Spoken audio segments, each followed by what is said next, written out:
in the league and that kind of stuff. I mean, I think Man City, a lot of people understood, but Man United's been a team that's kind of been like mediocre for the last couple of years. So talk a little bit about your overall impressions and, other stuff you want to jump into with the Premier League. Yeah. Okay. First of all, this year's been awesome. I mean, I'm a Liverpool fan, so it hasn't been too awesome for me, but as like ruling them out as my favorite team as a spectator, like this is how probably people want to see the league. You've got changes in the top 4, changes in the top 8, the bottom 3 fighting for each game. Like it's all so close. And when you bring up a team like Everton, this is one of those seasons in the Premier League where if you go on a 2, 3, 4 match winning streak, you're going to move up a lot of places. It's just that tight in the rankings and the standings. And a team like Everton started off out of the gates flying, and then a few injuries kind of here and there crept up on them.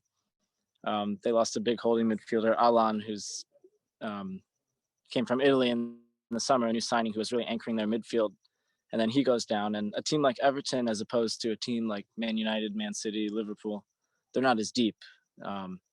So one injury can really affect them, in a major fashion. And I think that's what you've seen with Everton. They're starting to get their mojo back now, actually.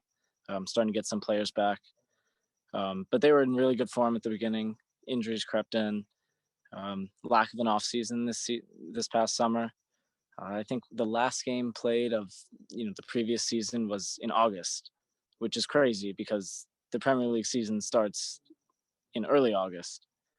So you can imagine you also spoke about how much running there is, just like the wear and tear on those muscles of not a real break, and then playing in a league like the Premier League, with all the media attention and the physicality, it's been taking a toll on a lot of teams. You've seen that with Liverpool as well. Man City have had some injuries.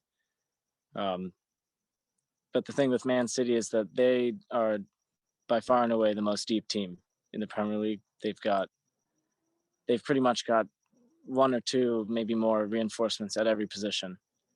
And so even though they lost their best striker, Sergio Aguero, and who I think is the best player in the league, Kevin De Bruyne, they're on a 15-match winning streak right now.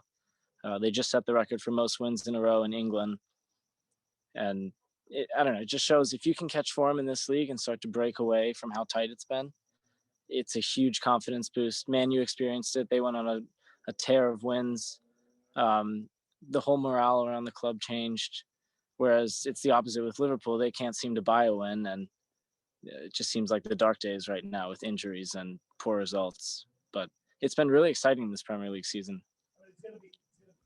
One thing I kind of want to touch on, because I as I've been keeping a little bit in touch with it, more just kind of looking at scores, looking at how the tables are changing, right? Mm-hmm. So teams that have surprised me that were doing better in the beginning that have not done so well recently is teams like Wolves.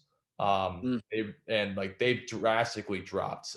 From what I saw them before, they were in the top 10. Now they're like 14th.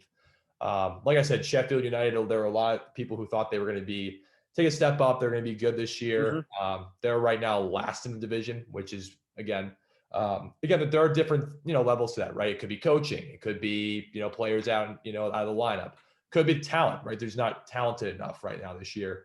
COVID, has made things very tough too. You're not necessarily having as many practice days and as many, opportunities to really train and get better, in that kind of, sense. But kind of talking about teams have surprised you and maybe why, besides injuries, because injuries is the easy thing to go to.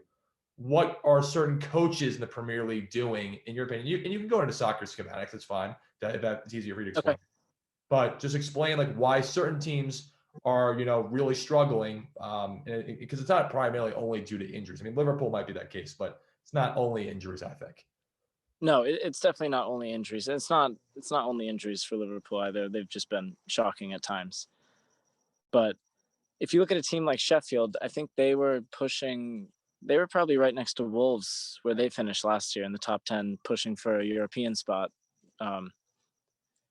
And a big part of the way they've changed play, and you've seen this with a lot of the lower to mid-table teams in the Premier League, is with so many fixtures, lack of off-season, a lot of injuries, COVID cases, I think a lot of these, quote unquote weaker teams, at least on paper, are sitting back and playing a very defensive game.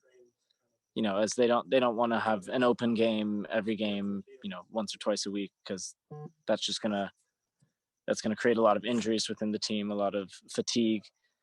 So you're seeing a lot of teams play a much more boring style of soccer, where they're sitting back in two lines of four, and what we call parking the bus in soccer, um, and just grinding out results and not necessarily getting wins.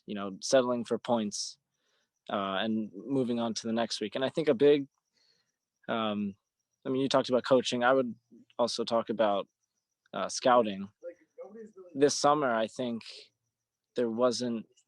We were supposed to have a European Championship this summer. That happens every 4 years. Obviously, it got canceled.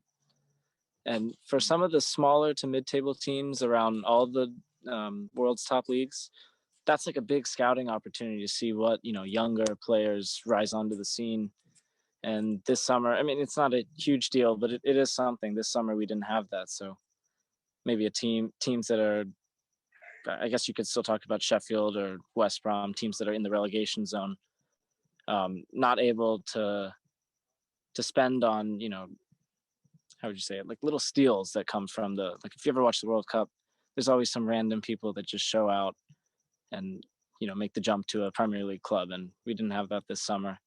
A lot of teams had to pay their staff, I think, and didn't want to allocate as much money to their transfers.